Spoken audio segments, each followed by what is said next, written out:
Hey and welcome to the channel everyone. This is King Josh. I want to say big thank you for joining me today on my video. Today I'm going to be teaching you guys how to wrap up the triple draft challenge that's on now for a whole lot of global folks. I want you to hit the subscribe button, leave a like, and please watch my video to the end so you can drop a really nice comment on what you think. Let's go.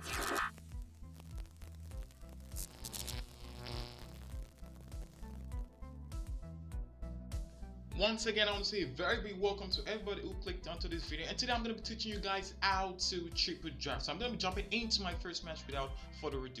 Now carefully observe the options I'm going to go with here because I'm going to explain something in a bit. First I want to poison. Okay, I'm going to butter. Look at my opponent's cards. I'm going to go with butter.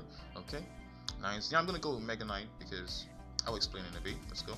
And yeah, I'm going to go with Wizard, Ice Wizard. I think it's going to do a pretty good job. And I'm going to go here with the Musketeer. It's going to take out the Baby Dragon, Magic Creature, and Wizard easily, so I'm going to go Musketeer. Yeah, I'm going to go Valkyrie. That should be a really easy option. Okay, and here, my opponent has Tornado. He has the Rare Delivery. I think I'm going to go Log because it has the pushback I want in case my opponent goes with Tornado or something. And yeah, I want this Skeleton Bride because it's actually a really OP card. Now, what I want to say. I was saying that, okay, the tips I'm going to give you guys for this triple draft challenge is do not select cards randomly. Sometimes you may feel like, okay, this card, I'm good with this card. Oh, okay, no, I'm not going to say that's a bad idea, but sometimes you may feel like, okay, this card is it's OP. You should not go with that kind of ideology. Sometimes it's the right ideology, sometimes it's the wrong one.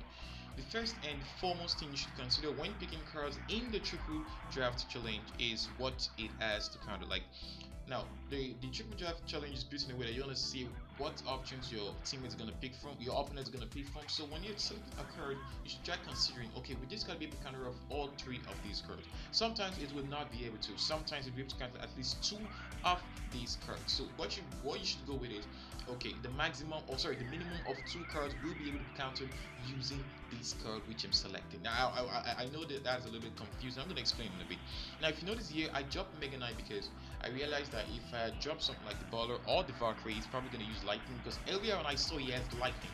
Now my deployments should be based on what my opponent has, what he has picked, and what he's probably going to use. Now you realize here I deployed my what's it called, poison on time, so I can really wipe out the Wizard because I know if Wizard gets to my side of the tower, it's going to be really tough for me. So another time I'll stay out here is I picked Mega Knight over the Golem and over the Lava and Balloon because I know Mega Knight will do a really good job when it comes to defense and offense.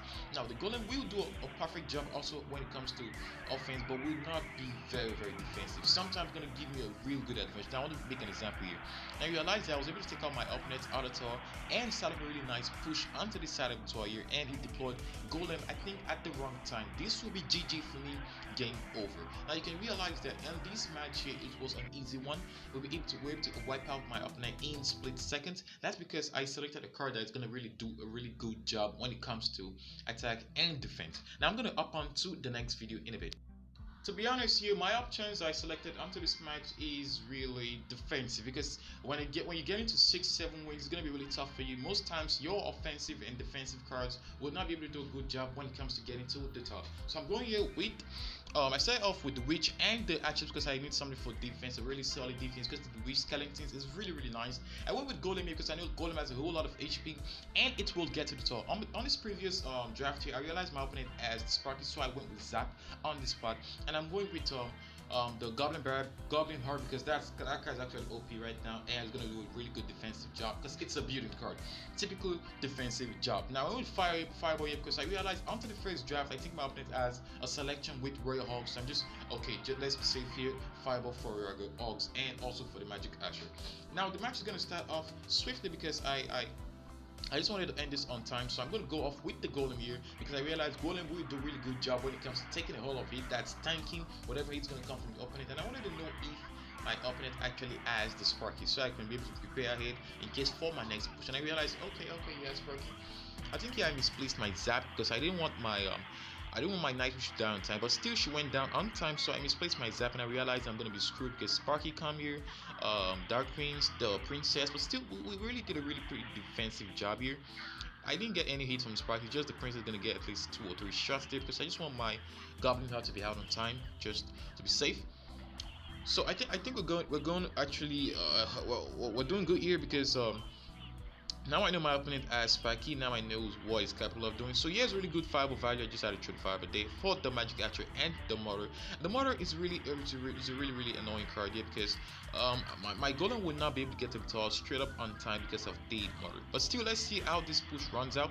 So the princess locked onto the golem, my witch is deploying a really good amount of skeletons. The night witch behind, which is really doing a good job. Zap onto the sparky, so my golem get really nice hit onto the tower, and that's okay. That's okay for my witch does a really nice job there. So the tower's fireball range. Now all I have to do now is just defend. Yeah, I didn't want to go with the healer because I know Sparky is gonna wipe out her immediately.